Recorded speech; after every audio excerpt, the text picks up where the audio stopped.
Welcome back to my channel Varsha vlogs. ಇವತ್ತು leg soup ಹೇಗೆ ಮಾಡೋದಂತ ತೋರಿಸ್ತೀನಿ. ಅದಕ್ಕೂ ಮುಂಚೆ ಯಾರೆಲ್ಲ ನನ್ನ ಚಾನಲ್ಗೆ ಸಬ್ಸ್ಕ್ರೈಬ್ ಆಗಿಲ್ಲ ಪ್ಲೀಸ್ ಸಬ್ಸ್ಕ್ರೈಬ್ ಮಾಡಿ, ಸೊ ದಟ್ ನನ್ನ ಹೊಸ ವಿಡಿಯೋಸ್ ನಿಮಗೆ ನೋಟಿಫಿಕೇಶನ್ಸ್ ಬರುತ್ತೆ. ಸೊ ಬನ್ನಿ ಲೆಗ್ ಸೂಪ್ ಹೇಗೆ ಮಾಡೋದಂತ ತೋರಿಸ್ತೀನಿ. ಫಸ್ಟಿಗೆ ನಾವು ಸ್ವಲ್ಪ ಕುಕ್ಕರಿಗೆ ಎಣ್ಣೆಯನ್ನು ಹಾಕೊಬೇಕು. ಎಣ್ಣೆ ಸ್ವಲ್ಪ ಬಿಸಿ ಆದ ನಂತರ ನಾವು ಹೆಚ್ಚಿಟ್ಕೊಂಡಿರುವಂಥ ಒಂದು ಸಣ್ಣ ಈರುಳ್ಳಿಯನ್ನು ಹಾಕೊತಾ ಇದ್ದೀವಿ. ಚೆನ್ನಾಗಿ ಫ್ರೈ ಮಾಡ್ಕೊಬೇಕು. ಈರುಳ್ಳಿ ಎಲ್ಲ ಚೆನ್ನಾಗಿ ಫ್ರೈ ಆದ ನಂತರ ನಾವು ತೊಳೆದಿಟ್ಕೊಂಡಿರುವಂಥ ಕಾಲು ಪೀಸ್ಗಳನ್ನು ಇವಾಗ ಹಾಕೊತಾ ಇದ್ದೀವಿ. ಇದನ್ನು ಕೂಡ ಹಾಗೆ ಚೆನ್ನಾಗಿ ಫ್ರೈ ಮಾಡ್ಕೊಬೇಕು.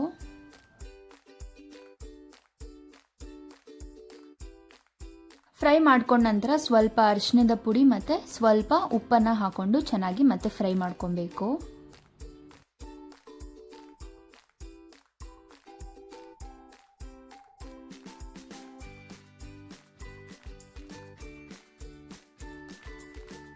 ಫ್ರೈ ಆದ ನಂತರ ನೆಕ್ಸ್ಟಿಗೆ ನಾವಿಲ್ಲಿ 4 ಕಾಲು ಪೀಸನ್ನು ತೊಗೊಂಡಿದ್ದೀವಿ. ಒಂದು ಲೆಗ್ ಪೀಸಿಗೆ 2.5 ಗ್ಲಾಸ್ ಅಂತ ನೀರನ್ನು ಹಾಕ್ಕೊಂಡಿದ್ದೀವಿ.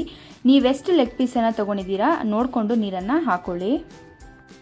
ನಂತರ ಕುಕ್ಕರ್ ಲಿಡ್ಡನ್ನು ಕ್ಲೋಸ್ ಮಾಡಿಕೊಂಡು ಒಂದು 10 ವಿಷಿಲ್ ಬರೆಸ್ಕೊಂಡ್ರೆ ಲೆಗ್ ಪೀಸ್ ಎಲ್ಲ ಚೆನ್ನಾಗಿ ಬೆಂದಿರುತ್ತೆ.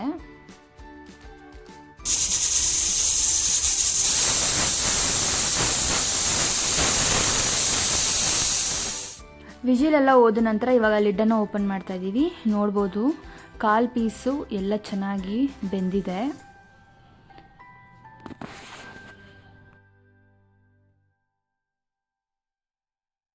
ನಂತರ ಲೆಗ್ ಸೂಪಿಗೆ ಮಸಾಲೆಯನ್ನು ರುಬ್ಕೊಬೇಕು. ಸೊ ಅದಕ್ಕೋಸ್ಕರ ನಾವಿಲ್ಲಿ ಒಂದು ಸಣ್ಣ ಈರುಳ್ಳಿಯನ್ನು ಹೆಚ್ಚಿಟ್ಕೊಂಡಿದ್ದೀವಿ. ನಂತರ 2 ಇಂದ 3 ಲವಂಗ, ಒಂದು ಚಿಕ್ಕ ಚಕ್ಕೆ ಪೀಸ್ ತೊಗೊಂಡಿದ್ದೀವಿ, ಒಂದು ಬೆಳ್ಳುಳ್ಳಿ ಬಿಡಿಸಿಟ್ಕೊಂಡಿದ್ದೀವಿ, ಸ್ವಲ್ಪ ಶುಂಠಿ, 3 ಹಸಿಮೆಣಸಿನ್ಕಾಯಿ, ಸ್ವಲ್ಪ ಕೊತ್ತಂಬರಿ ಸೊಪ್ಪು, 3 ಸ್ಪೂನ್ ಧನಿಯಾ, 2 ಸ್ಪೂನ್ ಕಾಳುಮೆಣಸು, 2 ಸ್ಪೂನ್ ಜೀರಿಗೆಯನ್ನು ತೊಗೊಂಡಿದ್ದೀವಿ.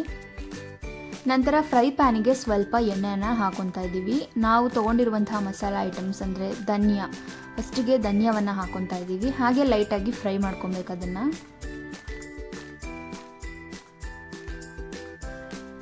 ನಂತರ ಕಾಳು ಮೆಣಸನ್ನು ಹಾಕ್ಕೊಂಡು ಲೈಟಾಗಿ ಫ್ರೈ ಮಾಡ್ಕೊತಾ ಇದ್ದೀವಿ. ಸ್ವಲ್ಪ ಜೀರಿಗೆಯನ್ನು ಹಾಕೊತಾ ಇದ್ದೀವಿ.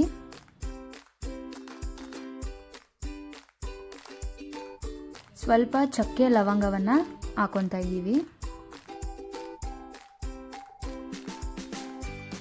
ನಂತರ ಹಸಿ ಮೆಣಸಿನ್ಕಾಯನ್ನು ಹಾಕ್ಕೊಂಡು ಲೈಟಾಗಿ ಫ್ರೈ ಮಾಡ್ಕೊಬೇಕು. ಸ್ವಲ್ಪ ಶುಂಠಿಯನ್ನು ಹಾಕೊತಾ ಇದ್ದೀವಿ. ನಂತರ ಒಂದು ಬೆಳ್ಳುಳ್ಳಿ ಬಿಡಿಸಿಟ್ಕೊಂಡಿರುವಂಥದ್ದನ್ನು ಹಾಕೊತಾ ಇದ್ದೀವಿ.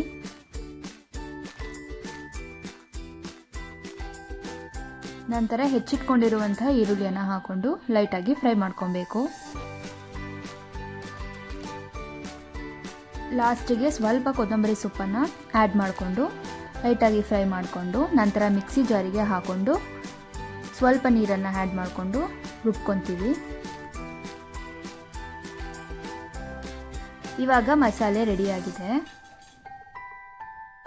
ನಂತರ ಲೆಗ್ ಪೀಸನ್ನು ಬೇಯಿಸ್ಕೊಂಡಿರುವಂಥ ನೀರಿಗೆ ಈ ಮಸಾಲೆಯನ್ನು ಆ್ಯಡ್ ಮಾಡ್ಕೊತಾ ಇದ್ದೀವಿ. ಚೆನ್ನಾಗಿ ಮಿಕ್ಸ್ ಮಾಡ್ಕೊಬೇಕು. ಮಿಕ್ಸಿ ಜಾರಲ್ಲಿ ಸ್ವಲ್ಪ ಮಸಾಲೆ ಉಳಿದಿರುತ್ತೆ, ಸೊ ಅದಕ್ಕೆ ಸ್ವಲ್ಪ ನೀರನ್ನು ಆ್ಯಡ್ ಮಾಡಿಕೊಂಡು ಆ ನೀರನ್ನು ಕೂಡ ಇದಕ್ಕೆ ಹಾಕೊತಾ ಇದ್ದೀವಿ.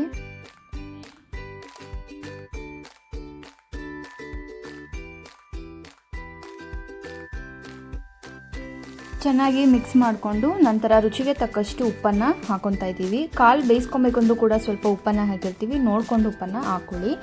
ಇವಾಗ ಚೆನ್ನಾಗಿ ಮಿಕ್ಸ್ ಮಾಡಿಕೊಂಡು ನಂತರ ಕುಕ್ಕರ್ ಲಿಡ್ಡನ್ನು ಕ್ಲೋಸ್ ಮಾಡಿ ಒಂದು 4 ಇಂದ 5 ವಿಜಿಲ್ ಬರೆಸ್ಕೊಬೇಕು. ವಿಜಿಲ್ ಬಂದಿದೆ. ಇವಾಗ ಕುಕ್ಕರ್ ಲಿಡ್ಡನ್ನು ಓಪನ್ ಮಾಡ್ತಾ ಇದ್ದೀವಿ. ಲೆಗ್ ಸೂಪ್ ಎಲ್ಲ ಚೆನ್ನಾಗಿ ಬೆಂದಿದೆ, ಮಸಾಲೆ ಎಲ್ಲ. ಸೊ ಲಾಸ್ಟಿಗೆ ನಾವು ಸ್ವಲ್ಪ ಕೊತ್ತಂಬರಿ ಸೊಪ್ಪನ್ನು ಆ್ಯಡ್ ಮಾಡ್ಕೊತಾ ಇದ್ದೀವಿ. ಇಷ್ಟು ಮಾಡಿದ್ರೆ very simple and tasty leg soup ready ಆಗುತ್ತೆ. ಖಂಡಿತ ನೀವು ಟ್ರೈ ಮಾಡಿ. ಈ ರೆಸಿಪಿ ನಿಮಗೆ ಇಷ್ಟ ಆಯಿತು ಅಂದರೆ ಲೈಕ್ ಮಾಡಿ, ಶೇರ್ ಮಾಡಿ, ಸಬ್ಸ್ಕ್ರೈಬ್ ಮಾಡಿ. ಮತ್ತೆ ಹೊಸ ವಿಡಿಯೋ ಜೊತೆ ಬರ್ತೀನಿ. ಅಲ್ಲಿವರೆಗೂ ಎಲ್ರಿಗೂ ಟಾಟಾ, ಬಾಯ್, ಟೇಕ್ ಕೇರ್.